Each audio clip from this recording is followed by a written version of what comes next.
ದರ್ಶನ್ ತರ ಶುದ್ಧ ಗ್ರಹ ಇದ್ದಂಗೆ ಇವನು ಕರ್ನಾಟಕದಲ್ಲಿ ಇರಕ್ಕಂತೂ ಲಾಯಕ್ಕೆ ಇಲ್ಲ ಬಿಡಿ. ನೋಡಿ ಅಲ್ಲಿ ಕೈ ತೋರ್ಸೋದು ಏನ್ರಿ ಫ್ಯಾನ್ಸ್, ನಿಮ್ ಬಾಸು ಇದೇನಾ, ಹಿಂಗೇನಾ, ಇದೇ ತರನ ಮಾಡೋದು? ನೋಡ್ರಿ, ಈ ಮೀಡಿಯಾ ಅವರು ಕಂತ್ರಿ ಅವರು ಆಚೆ ಇದ್ದವಾಗ ಅವ್ರದ್ದು ಏನೂ ಕಿತ್ಕೊಳಕ್ಕಾಗಿಲ್ಲ. ಇವಾಗ ಏನ್ರಿ ಮೀಡಿಯಾ, ನಿಮ್ಮ ಮೀಡಿಯಾ ನನ್ ಚಾಕ್ಲೇಟ್ ಸಮಾನ. ಅವ್ರು ಒಳಗಡೆ ಇದ್ದಾರಂತ ಅವ್ರ ಬಗ್ಗೆ ಏನೇನೋ ಹೇಳ್ತಾ ಇರೋದು.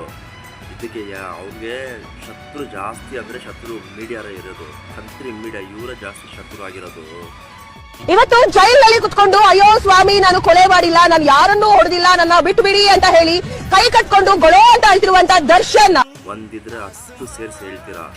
ಅವ್ರು ಆಚೆ ಇರುವಾಗ ಏನು ಕಿತ್ಕೊಳಕ್ಕಾಗಿಲ್ಲ. ಅವ್ರು ಚಾಲೆಂಜ್ ಮಾಡಿದ್ರು, ಅವ್ರು ಒಳಗಡೆ ಹೋಗ್ಮೇಲೆ ಹೊಗಳ್ತಾ ಇದ್ದೀರಾ. ಹೊಗಳಿ ಮೀಡಿಯಾ ನನ್ಗೆ ಮೀಡಿಯಾ ನನ್ ಚಾಕ್ಲೇಟ್ ಸಮಾನ. ಏನ್ರಿ ಕಿತ್ಕೊಳ್ತೀರ ಅನ್ನೋದು? ನಾನು ಬೇರೆ ಯಾವ್ದೇ ಲೌಡೆ ಕೇಬಲ್ ಹೀರೋಗಳ ತರ ಎಲ್ಲ ಸ್ವಾಮಿ. ಆಚೆ ಬರ್ತಾರಲ್ಲ ಅವಾಗ ಈ ತರನೇ ಬೊಗಳ್ ತೋರಿಸಿದ್ ನೋಡೋಣ.